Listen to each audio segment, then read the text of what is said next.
Hello and welcome to 5 Profit Triggers in City and Resort Hotels.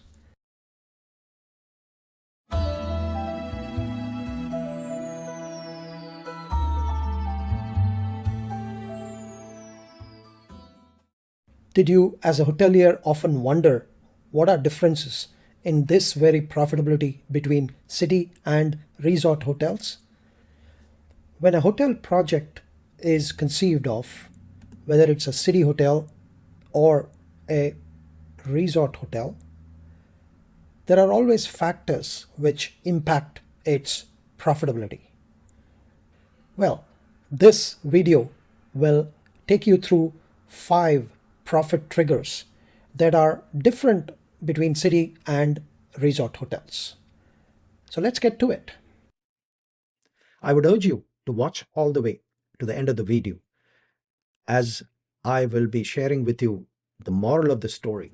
Before a city hotel or a resort hotel project is determined as such, 5 very important elements have to be looked at. The first of these is the investment itself. The investment determines 3 major areas: the project size, the location, and the cost. The size of the project simply means how big the hotel property is going to be. Is it going to be a 150 room boutique hotel? Or is it going to be a medium sized 200 or 250 room hotel?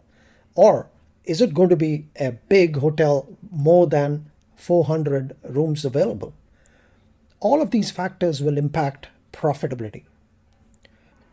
Location is the second of the reasons in the investment element.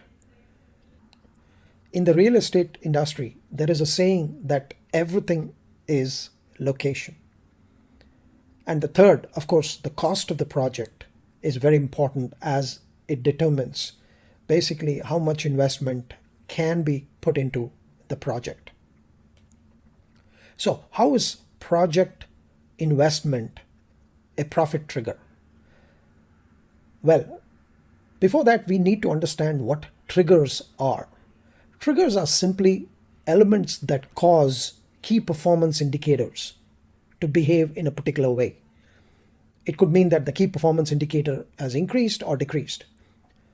The size of the project, as we say, is the first of the important element.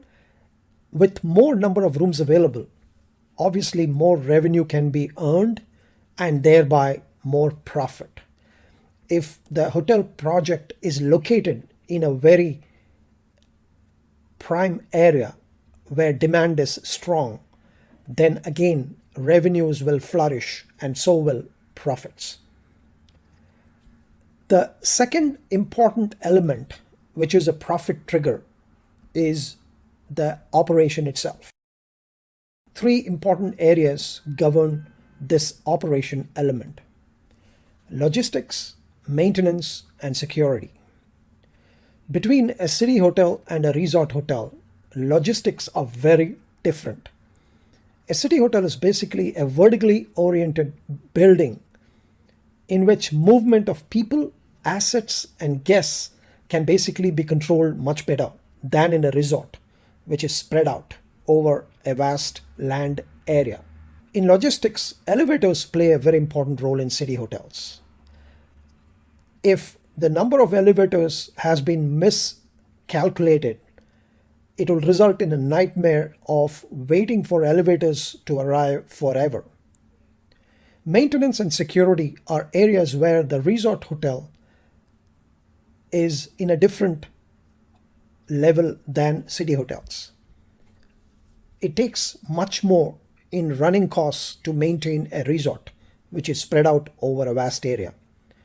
And security, well, movement of assets, protection of the assets of the hotel as well as the belongings of the guest are security issues that need to be tackled differently in a resort hotel. So the operation of a hotel between a city and a resort is very different. Although Both of them check in guests, check out guests, and do all those functions which are similar. The third element that is key as a profit trigger between city and resort hotels is the target market. Now, three important areas in the target market virtually decide how much revenues a city or a resort hotel is able to earn. City hotels, generally, particularly those in downtown areas, have a majority of business clientele, meaning these are customers who stay at the hotel and who are on business on behalf of their companies.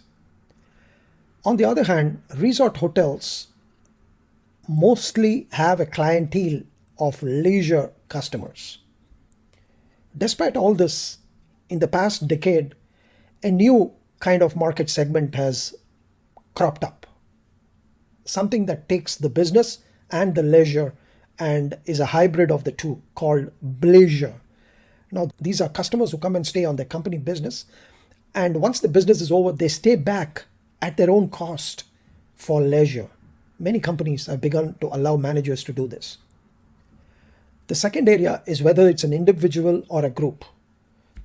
It could be individuals who are on business in a city hotel, or it could be a group of customers or families staying in a resort, often on packages. Resorts also have begun to have very major convention business. Conventions are very high end and high numbers meetings. A convention could be anything upwards of 400 to 500 participants. Why is target market a profit trigger? Well, literally, whether the revenues achieved by the city hotel or resort hotel command good average rates that will deliver better profits is the reason. The fourth element is, of course, revenues. Now, the revenue can be looked at from three major key performance indicators or KPIs: RevPAR, average length of stay, and guest repeat ratio. RevPAR determines to a large extent how much of the capacity, as in the rooms available, is being utilized by the city hotel or resort. Average length of stay, which tends to be lower in city hotels, this is because city hotels cater to business customers who are on company work and who get back to their headquarters after the work is done. However, resort customers, being on leisure, tend to stay longer. So average length of stay in a resort tends to be higher than city hotels. Guest repeat ratio is another very important KPI. City hotels tend to have lower guest repeat ratios despite frequent guest stay rewards and other kinds of incentives. Resort hotels are better suited to repeat guests because of the fact that these cater to families who would like to patronize the same resort based on their good experience the earlier time. The last element, of course, are direct profit triggers between city hotels and resort hotels. This element is determined basically on a price versus volume seesaw. Basically, whether the resort or the city hotel is driven by their average rate, which is price, or volume, which is occupancy, is a big factor that will determine the profit level. So that's another profit trigger for you. The next one is about rooms versus restaurants. Rooms business tends to be 2 to 3 times restaurant business.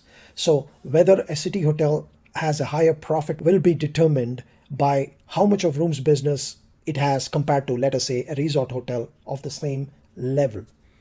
And finally, resort hotels tend to have higher revenue streams, like, for example, a spa, a recreation facility, or an entertainment facility. And those tend to earn extra revenue, bringing in better profitability.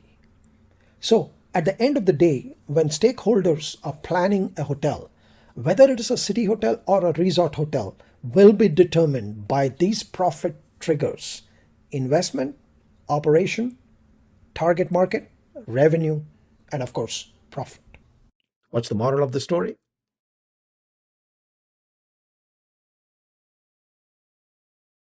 If you like this video, subscribe to the Profits Masterclass channel for future videos directly to your inbox.